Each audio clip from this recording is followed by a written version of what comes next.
지난번까지 기독교 강요 제3권 제3장을 5번에 걸쳐서 생각을 했습니다. 회개란 무엇인가에 대해서 같이 생각을 했는데, 결국 회개는 우리가 생각하는 것처럼 우리의 죄를 고백하는 것으로 이루어져 있지 않다 하는 것이었습니다. 우리는 회개하면은 우리가 우리의 죄를 고백하는 것으로 생각하는 경향이 있습니다.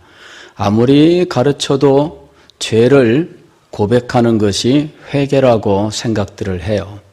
그러나 참된 회개는 죄의 고백에서 시작되는 것이 아니며 또 죄의 고백이 전부가 아닙니다. 그것은 회개의 과정의 한 작은 일부분일 뿐이지 그것 자체가 회개의 전부를 구성하고 있지 않다는 겁니다. 회개라고 하는 것은 우리 속에 하나님께서 이 새로운 영, 정한 영을 창조하실 때 그때 비로소 우리에게 시작되는 것인데, 우리가 하나님의 영광을 목격하고 우리의 추하고 더러운 죄들을 깨달으면서 그 하나님의 영광에 이르지 못하는 자신의 모습을 한탄하면서 그 하나님의 영광에 이르지 못하는 자신의 모습들을 괴로워하면서 하나님의 자비와 긍휼 이외에는 자신에게 아무런 소망이 없음을 깨닫고 하나님 앞에 자신의 절망적인 상황, 자신의 이 추하고 더러운 것들을 고백하게 된다 하는 것입니다. 이제 이렇게 하나님 앞에 고백하면서 그는 자기의 영혼의 죄, 자기의 원죄, 자기의 존재까지 거슬러 올라가서 자신의 모든 죄의 그 근원을 하나님 앞에 고백하면서 오직 그리스도 예수의 십자가와 흘리신 보혈 이외에는 자신에게 아무런 소망이 없음을 깨닫고 예수 그리스도께 의탁하는 자리에 나아가게 하는 것, 바로 이것이 회개다라고 하는 것입니다. 그 중에서 우리가 생각하는 죄의 고백은 회개의 한 부분이죠. 그리고 우리가 겉으로 볼 때 회개를 확인할 수 있는 모습은 우리가 죄를 고백하면서 눈물을 흘리고 땅바닥을 뒹굴고 하는 이제 모습들입니다. 이제 이런 외적인 모습들을 통해서 우리는 회개가 그럴 것이다라고 생각을 한다는 거예요. 그러나 성경적으로는 그것은 회개의 한 모습일 뿐이지 회개의 그 자체는 아니다라고 하는 것입니다. 칼빈은 기독교 강요 제3권 5장, 6장에서 회개에 대한 잘못된 주장들에 대하여 논증을 합니다. 그리고 그 잘못된 주장을 하고 있는 사람들은 스콜라 신학자들이라고 불렀는데, 알고 보면 그것은 로마 천주교를 가리키고 있는 것입니다. 스콜라 신학이라고 하는 것은 중세 로마 교회의 신학을 말하는 거예요. 그래서 이 로마 교회가 가지고 있는 회개의 회개관, 이것이 성경적으로 잘못되었다라는 사실을 이제 논증하고 있는 거죠. 그는 로마 교회가 가지고 있는 회개관을 3가지로 정리해서 말합니다. 로마 교회 스콜라 신학자들은 회개를 3가지로 설명하는데, 첫째는 심령의 통회가 있어야 한다. 둘째는 입으로 죄를 고백해야 한다. 셋째는 행위로 죄값을 치러야 한다. 이렇게 가르치고 있다는 거예요. 첫 번째로는 심령의 통회가 있어야 된다. 즉 마음에 깊이 아파하면서 뉘우치는 이것, 그리고 이것도 보통 아파하고 뉘우치는 것이 아니라 아주 심한 아픔과 고통이 있어야 된다라고 말하는 거예요. 두 번째로는 죄를 입으로 고백해야 된다는 거죠. 모든 죄를 다 고백해야 된다. 고백하지 않은 죄는 용서받지 못한다 하는 거죠. 세 번째로는 자기의 죄에 대해서 죄값을 치러야 된다라고 하는 것이죠. 그런데 이 죄값은 사실은 이 신부가 정해줍니다. 이러한 일을 행하라 하고 이제 그 죄에 해당하는 죄값 정도에 해당하는 어떤 일을 선행을 하도록 정해주고 있습니다. 그래서 그들이 말하는 회개는 이 세 가지예요. 그리고 이 세 가지는 우리 인간의 경험이나 인간의 생각에는 딱 맞아떨어져요. 죄에 대해서 깊이 아파하고 그것을 뉘우쳐야 된다 하는 것과 죄를 입으로 고백해야 된다 하는 것, 그리고 죄값은 반드시 치러야 된다라고 하는 것입니다. 그리고 이것이 로마 교회 안에서는 하나의 어떤 이 과정으로 되어 있어요. 심령의, 즉 마음의 통회를 위하여 깊은 아픔과 고통 속에서 죄를 뉘우치는 이 문제를 위하여는 이 고행이라고 하는 절차를 만들어 놓았어요. 고행을 해야 된다라고 하는 것이죠.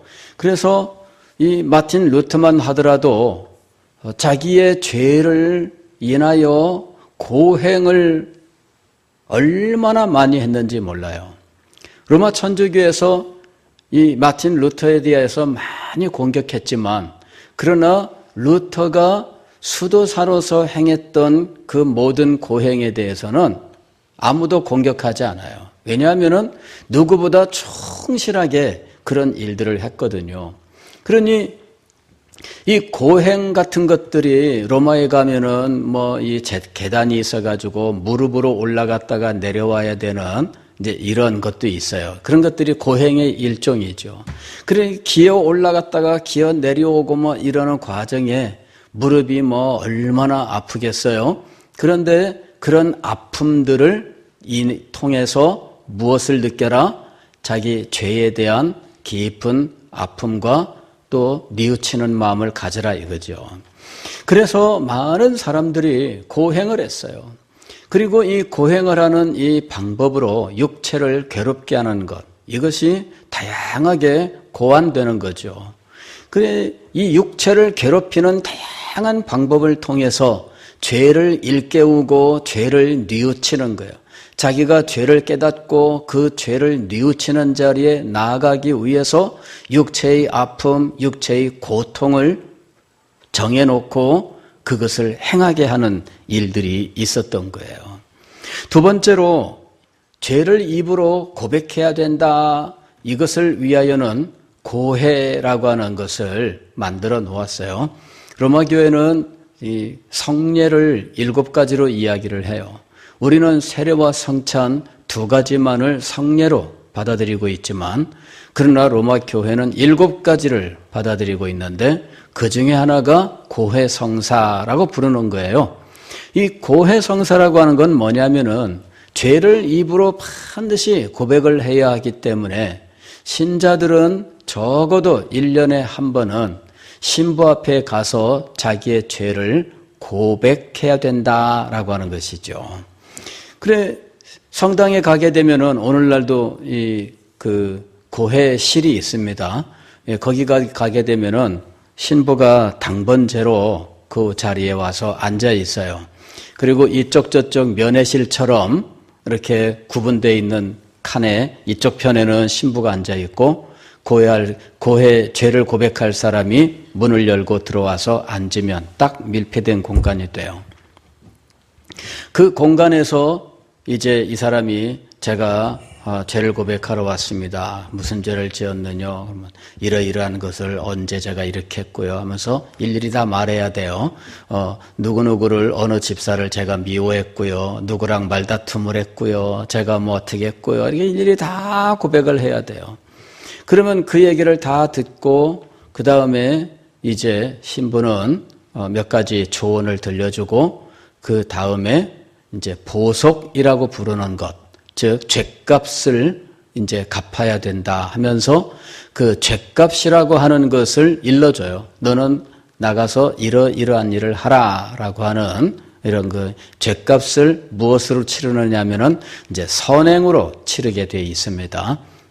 그래서 그런 것들을 해주는 거예요. 구제를 얼마를 하라든지, 봉사를 몇 시간을 하라든지, 이런 식으로 이제 일러주는 거지요. 그렇게 해서 고백과 죄값을 치르는 것, 그것을 우리는 이제 보석이라고 번역을 해서 말을 하고 있는데, 이제 이런 것들을 해야만 죄 용서를 받는다, 이렇게 이야기를 하는 거죠. 그러면은 죄를 깊이 깨닫고 뉘우침이 고행으로 이루어지느냐 아니면은 성령의 은혜로 이루어지느냐 하는 거예요. 제가 지난 시간까지 여러분들에게 말씀을 드린 건 뭐예요?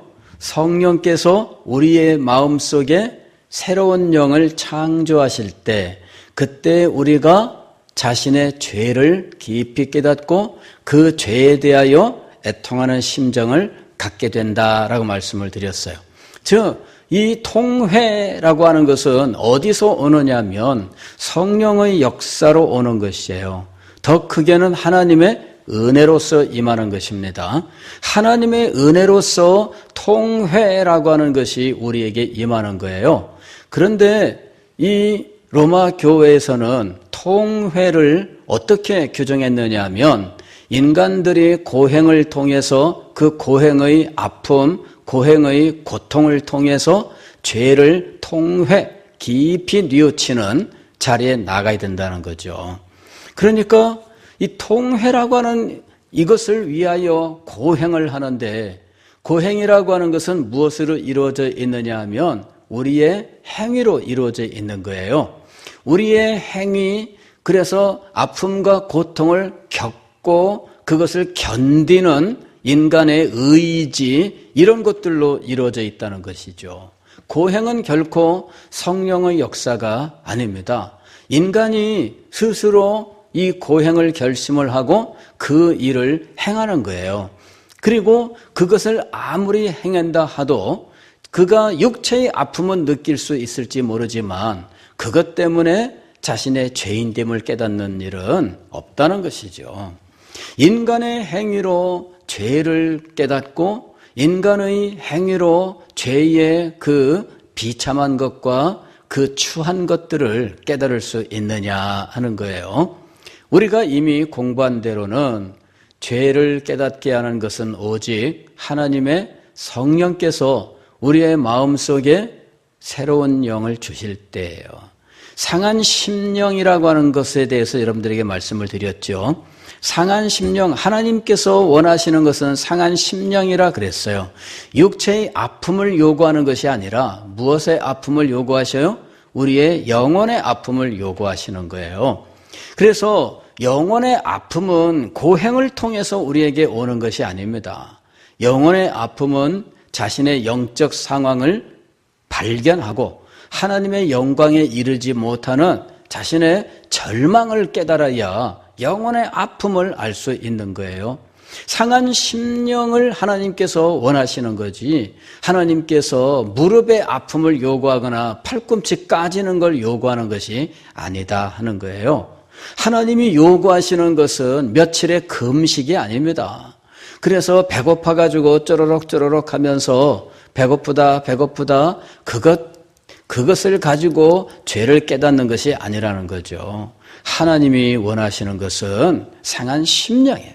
우리의 영혼 속에서 일어나는 일입니다. 이것은 오로지 성령께서 우리에게 역사하시는 은혜의 역사이다라고 하는 거예요.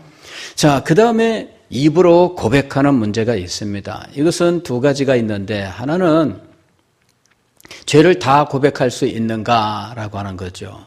우리가 지은 모든 죄를 우리가 다 기억해서 다 고백할 수 있느냐? 결국 없다. 결론은 그렇게 내릴 수밖에 없어요. 그러면 우리는 죄를 용서받지 못하는 거죠. 예, 요 죄를 모두 용서받지 못하면 어떻게 될까요? 죄를 용서받지 못한 채 70%는 고백을 했는데 30%는 나도 몰라. 그래서 고백을 못했어요. 그럼 어떻게 해야 될까요? 죄 용서를 받지 못한 30%만큼은 반드시 해결해야 돼요. 해결할 때까지는 천국에 못 들어갑니다. 그래서 결국은 연옥이라고 하는 교리가 생기는 거예요. 그러나 연옥에서 그 30%의 죄를 다 해결할 때까지 그 연옥에서 연단을 받아 영혼이 연단을 받고 그리고 연단을 받으면서 한 칸 한 칸 이 연옥의 층계를 올라가서 마침내 천국으로 뿅 하고 올라가야 된다는 것이죠. 근데 이렇게 올라가는 이 단계를 도와주는 장치가 있었는데 이제 그게 바로 면죄부라고 부르는 거예요. 그래서 그 연옥에서 지내야 되는 기간을 단축할 수 있는, 도와줄 수 있는 이런 장치를 마련해 놓았어요.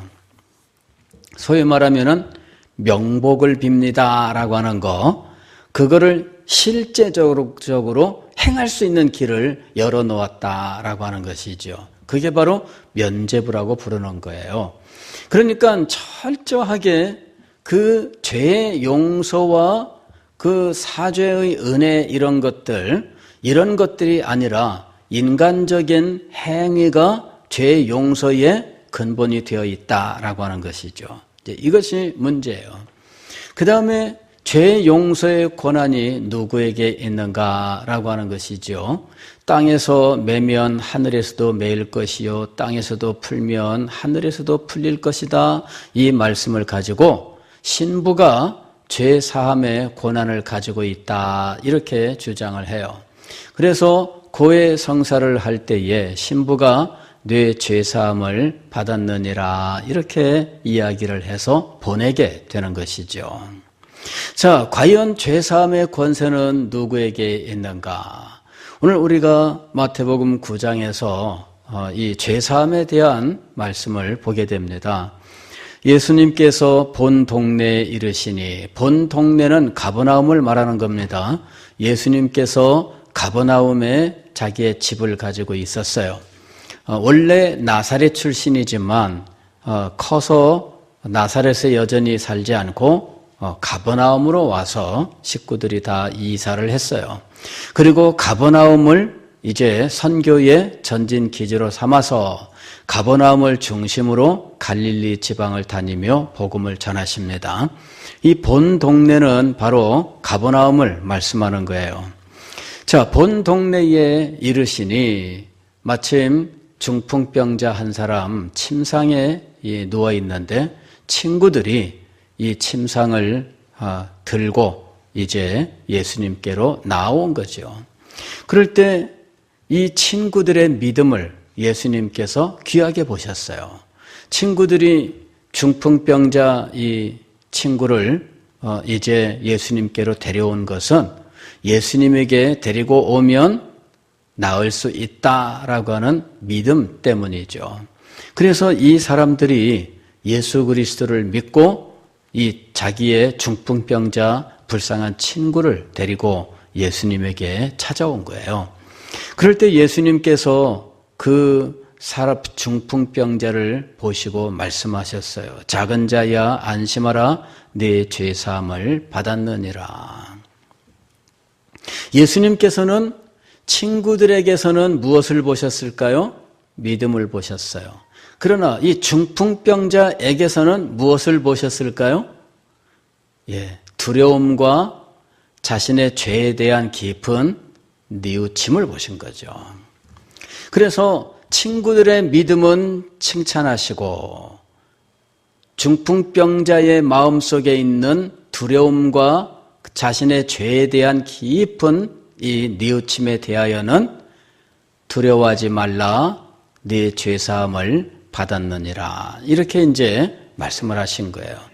여기서 지금 결국 문제가 된 건 뭐냐면은 네 죄사함을 받았느니라 이 사죄의 선언이 문제가 되었어요. 그 자리에 어떤 서기관들이 있었는데 이 사람들이 속으로 참나마도다 이렇게 생각한 거예요. 즉 죄사하는 권세는 오직 하나님만 가지고 계신데 예수라고 하는 사람이 네 죄사함을 받았느니라 이렇게 얘기한 거죠. 그러니 이거는 사람이 어떻게 하나님이 하시는 죄사함의 권세를 자기 멋대로 행할 수 있는가 하고 마음속에 이제 예수님께 대하여 신성모독이다 이렇게 생각을 한 거예요. 그랬더니 예수님께서 그들의 생각을 아시고 말씀하신 겁니다. 자, 내 죄사함을 받았느니라 하는 말과 중풍병자야 내 침상을 들고 걸어가라 하는 말 중에 어느 게 쉽겠느냐? 사람이라면 어떤 말이 더 쉬울까요? 사람이라면 죄사함을 받았느니라 말하는 게 더 쉽겠죠. 중풍병자한테 이거 네 침상 들고 걸어가라 이거 말이 안 되잖아요. 아무도 그 생각 안 합니다. 그러나 예수님께서는 내 죄사함을 받았느니라 하는 이 말씀을 단지 쉬워서 말씀하신 것인가? 유대인이라면은 쉬워도 그런 말은 하지 않습니다. 그죠? 예. 아무리 쉬워도 정상적인 유대인이라면 내 죄사함을 받았느니라 이렇게 말을 하지 않습니다. 그건 아예 그들의 생각 속에 존재하지도 않아요. 왜? 죄사함의 권세는 하나님만 가지고 계시다고 믿고 있기 때문이에요. 그건 입에서 나올 수가 없어요. 근데 예수님께서 왜 그 말씀을 하셨을까요? 오늘 여기 말씀을 보니까 이렇게 말씀하셔요. 8절 말씀을 보면, 6절 말씀을 보면, 그러나 인자가 세상에서 죄를 사하는 권능이 있는 줄을 너희로 알게 하려 하노라. 죄 사하는 권세를 가지고 계시다. 누가? 예수님이. 이것을 알게 하기 위하여 그리 말씀하셨다는 거죠. 그리고 중풍병자를 향해서 내 침상을 가지고 집으로 가라 그랬더니 중풍병자가 일어나서 친구들이 들고 온 그 침상을 자기가 들고 집으로 돌아간 거예요. 다 불가능한 것이지만 예수님에게는 두 가지가 다 성취가 되었어요.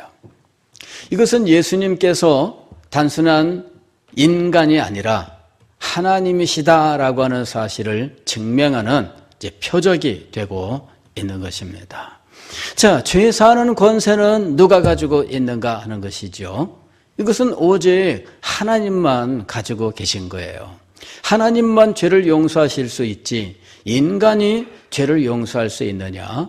용서할 수 없습니다. 물론 우리가 죄 용서를 하는 수는 있어요. 누가 나한테 잘못했는데 찾아와가지고 사과를 합니다. 내가 잘못했습니다. 용서해 주세요. 사과를 합니다. 그러면 우리는 뭐라 그래요? 사람이라면 다 그럴 수 있죠.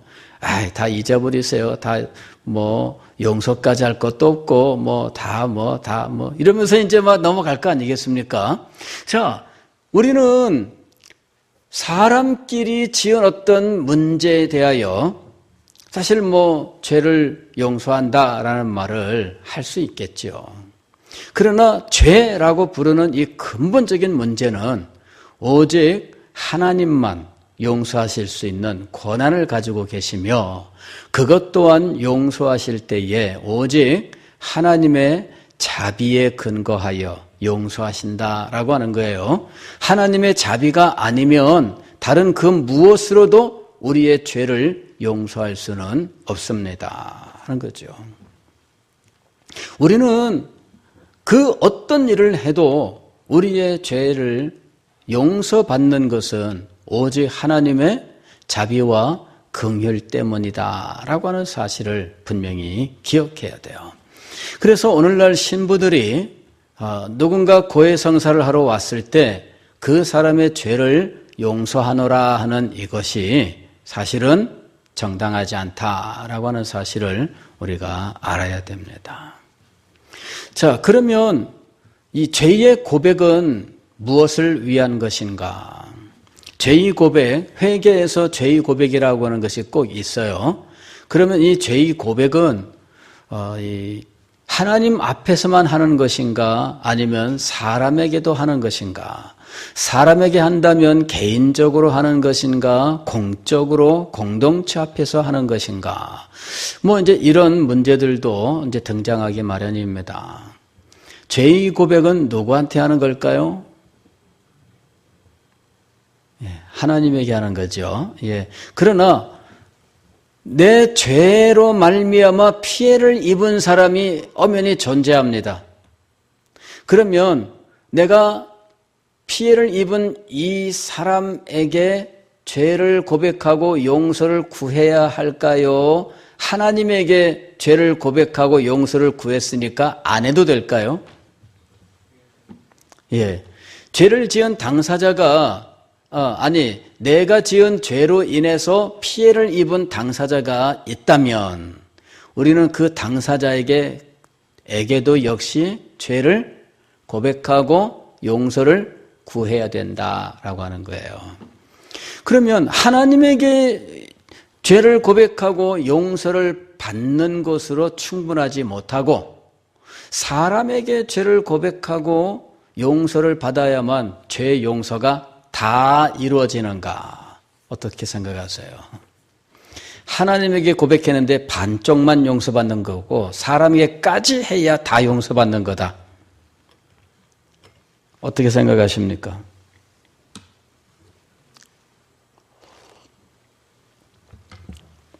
여기에 이 고백이 우리 죄 용서의 근원이 아니다라고 하는 것을 우리는 여기서 알 수 있는 거예요. 죄 용서의 근원은 고백에 달려있지 않다라는 것이죠. 그럼 목사님 고백을 안 해도 된다는 얘기네요. 성령께서 우리에게 통회하는 마음을 주셔서 죄를 생각나게 하시고 괴롭게 하시는 것들에 대하여는 어떻게 하라? 고백하라. 그렇죠. 고백하라. 저도 과거에 참 한창 은혜를 받는데, 교회 가서 기도를 하는데요. 이 회개 기도가 나오잖아요. 그래 막 회개 기도하다가 가만히 이제 왜 힘이 다 빠져가지고 이렇게 맥없이 앉아 있는데 죄가 생각나는 거예요. 우리 목사님한테 내가 회개해야지.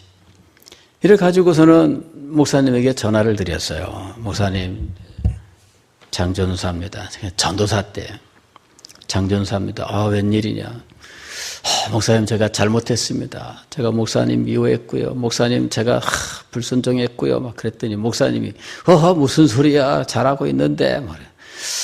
그래 이제 전화 끊고서는 하여튼 목사님 정말 죄송합니다. 정말 잘못했습니다. 용서해 주세요. 이러고서는 또 이제 기도한다고 이렇게 있는데 또 마음속에 걸려요. 이번에는 장로님. 이래가지고 또 전화를 걸었어요. 장로님, 장전사입니다. 제가 장로님 미워했습니다. 그랬더니 장로님이 무슨 또 이분도 또 하여튼 그렇게 말하면 다 용서해 주시더라고. 그죠? 그래갖고 그다음부터 굉장히 참 볼 때마다 참 얼마나 이렇게 또 친근하게 잘해 주시는지, 여러분들도 한번 해보세요. 예. 근데 그게 내가 의도적으로 누구에게 회개해야 되겠다? 그게 아니었어요. 마음속에 이게 올라오는 거예요. 그래서 그 마음속에 막 부딪혀오기 때문에 그냥 그걸 가서 전화를 해서 말씀을 드리고 그때부터 막 회개를 하기 시작을 했는데요. 심지어는 제가 지도하고 있던 우리 중등부 학생 요 녀석이 제가 태권도 도장에 태권도를 배우러 갔을 때 그때 그 도장에 검은띠 달고 오던 애인데 제가 이제 전도사가 돼가지고 이제 우리 중등부 학생이에요. 그때 제 배를 발로 차갖고 얼마나 제가 배가 아팠는지. 근데 이 녀석이 얼마나 눈치만 빠르고 다람쥐처럼 싹싹싹 빠져다니는 이제 그런 녀석이었는데 한 번은 교회당에서 딱 하니 만났어요. 이름을 부르면서 이리와 너 잘 만났다. 야, 내가 전사님이 너 정말 잘못했다. 막 그러니까는 얘가요, 무서워가지고 막 도망가더라고. 전도사님이 내가 어디 잘못했다. 막 용서해다고 그러니까는 막 도망가요. 막 무서워가지고 얘가 꽁지가 빠지라고 그냥 전사님 알겠습니다. 이러면서 막 도망가는데, 얘가 아마 소름이 끼쳤을 것 같아요. 예. 그다음부터 이 친구가 꼼짝 못 합니다, 여러분. 예, 꼼짝 못 해요. 이 성령께서 우리에게 역사를 하셔야 고백에 나오는 거예요. 예, 성령께서 우리로 하여금 그것을 고백하게 하는 이유가 있어요. 우리의 영혼의 치료를 위해서요. 죄의 용서를 위해서가 아니라 무엇을 위해서라고요? 우리의 영혼을 치료하기 위해서입니다. 죄의 용서는 무엇을 통해 이루어진다고요? 하나님의 자비와 긍휼, 즉 하나님의 은혜로 이루어지는 거예요. 우리가 고백했기 때문에 용서받는 것이 아니에요. 다만 하나님의 은혜로서 우리로 하여금 죄를 생각나게 하고 이것을 고통스러워하면서 뉘우치면서 이것을 고백하게 하시는 이유는 우리의 영혼을 치료하기 위해서요. 그래서 우리에게 있는 더럽고 추한 것들을 다 버리고 순결하게 되게 하기 위해서, 즉 우리의 성화를 위해서 성령께서 우리에게 역사하시는 거예요. 그래서 고백 그 자체가 우리의 죄를 용서하게 만드는 것이 아닙니다. 이것은 우리의 영혼을 치료하기 위해서예요. 우리의 마음을 정결하고 아름답게 하기 위해서예요. 그리고 우리의 마음속에 평화를 주시기 위해서예요. 우리의 마음속에는 죄로 인하여 죄책감, 죄의식 같은 것들이 있고 이 죄책감과 죄의식을 우리가 깊이 그것에 빠져 있으면 말할 수 없는 고통 가운데 지내게 돼요. 그리고 죄책감과 죄의식을 안 가지고 이것을 뻔뻔스럽게 여기면 죄에 대하여 우리는 그야말로 이 완고하고 완악한 사람이 되는 거예요. 그래서 우리의 이 영혼을 위해서 죄를 통회하며 고백하게 하셨다는 거죠. 그 다음에 왜 내 죄로 인하여 피해를 입은 사람에게 이 죄를 고백해야 되느냐 하는 거죠. 죄 용서를 구해야 되느냐. 그것은 원망을 없이 하기 위해서예요. 원망을 없이 하기 위해서. 누구에겐가 원망 들을 만한 일이 생각나거든 하나님 앞에 제물을 드리러 가다가 누구에게 원망 들을 만한 일이 생각났습니다. 그러면 예물을 드리러 지금 내가 다 왔는데 하나님께 예물을 드리고 가는 길에 용서받자? 그게 아닙니다. 그죠? 그 자리에 놓고 가서 원망을 풀고 그 다음에 드려라 이렇게 말씀하셔요.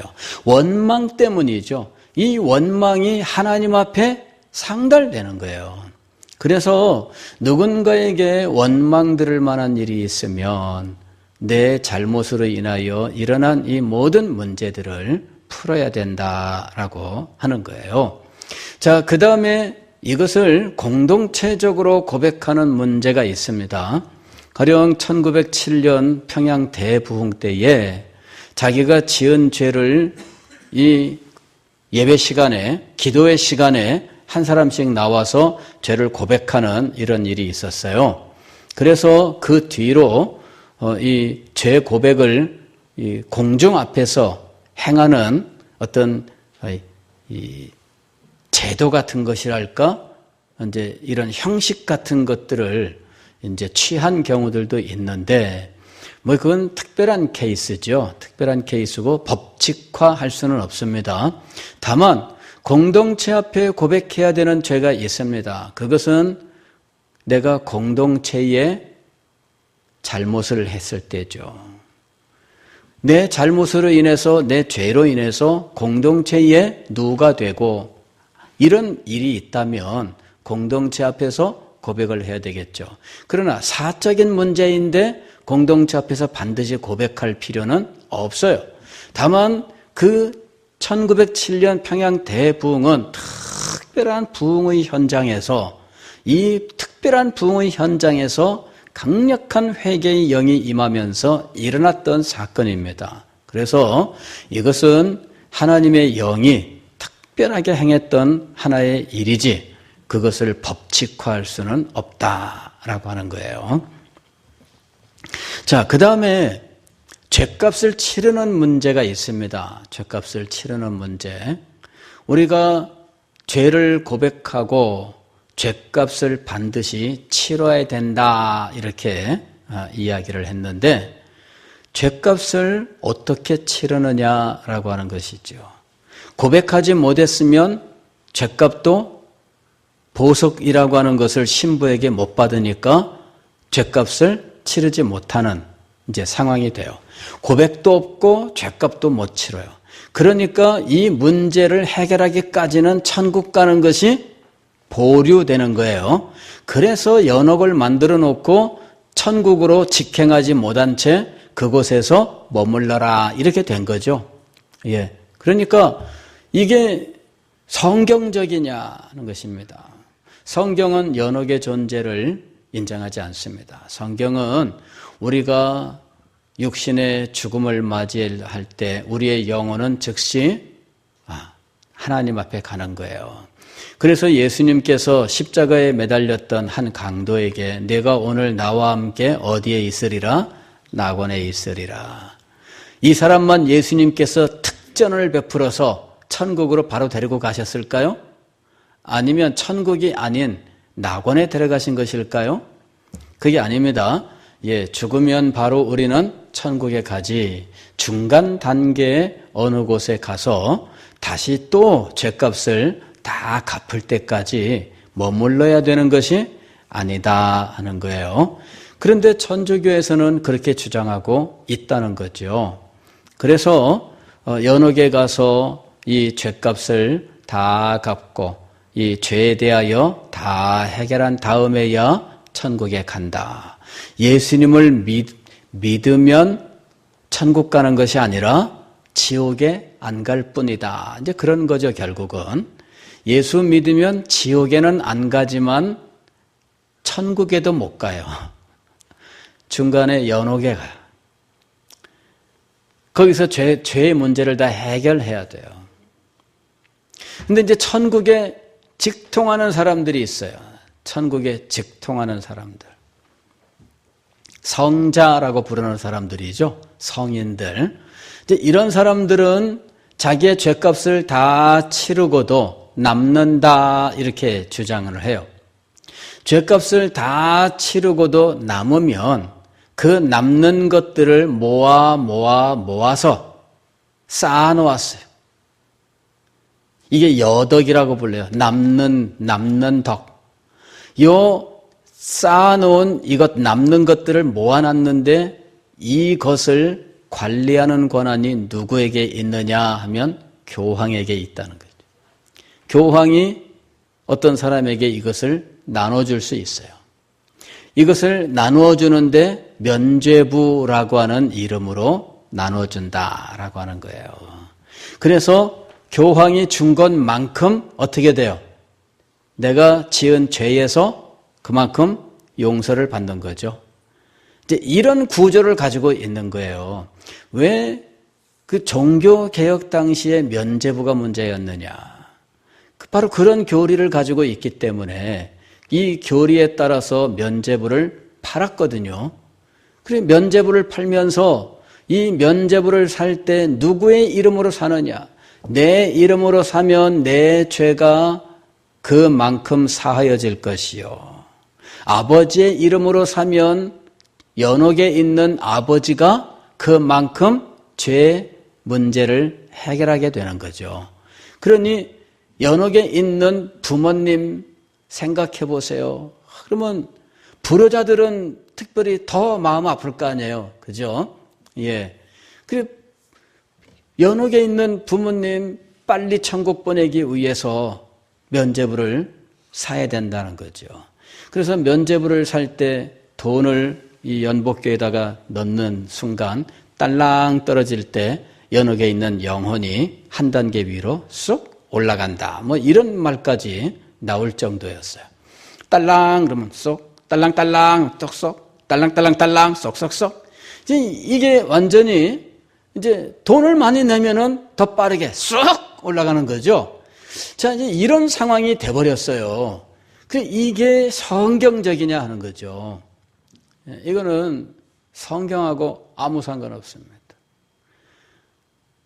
성자라고 하는 사람들이 자기 죄값을 다 치르고도 남는 덕을 가지고 있어서 그것 덕을 남길 수 있다는 것도 성경적으로 잘못이고요.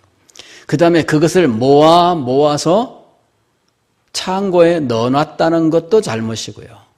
그것을 교황이 열쇠를 가지고 자기가 딱 따고 꺼내서 나눠줄 수 있다는 것도 잘못이고요. 이것이 모든 면에서 다 이게 말이 되지를 않아요. 인간적으로 따지면 어때요? 인간적으로 따지면은 쏙쏙 들어와요. 인간의 경험상 그러는 것이 맞을 것 같아요. 그러나 성경은 죄 사함의 권세는 오직 누구에게 있습니까? 하나님에게 있습니다. 죄 사함을 받게 되는 이유는 무엇입니까? 하나님의 자비와 긍휼, 오직 하나님의 은혜인 것이요. 우리의 고백은 뭐예요? 고백은 죄사함을 받게 만드는 근거가 아니라 우리의 영혼의 치료를 위해서예요. 이런 한계를 우리가 분명히 알아야 됩니다. 회개는 어떻게 이루어지느냐? 성령께서 우리에게 역사하심으로, 우리의 영을 새롭게 하심으로, 우리가 하나님의 성령을 하나님의 영광을 목격하고, 그리고 자신의 죄의 추함과 더러움, 하나님의 영광에 이르지 못하는 절망적인 상황을 인식하게 될 때 통회하며 하나님의 자비와 긍휼을 간절히 간청하고 마침내 우리의 죄값으로 자신의 피와 생명을 들이신 예수 그리스도를 믿음으로 우리는 죄 사함을 받는 것입니다.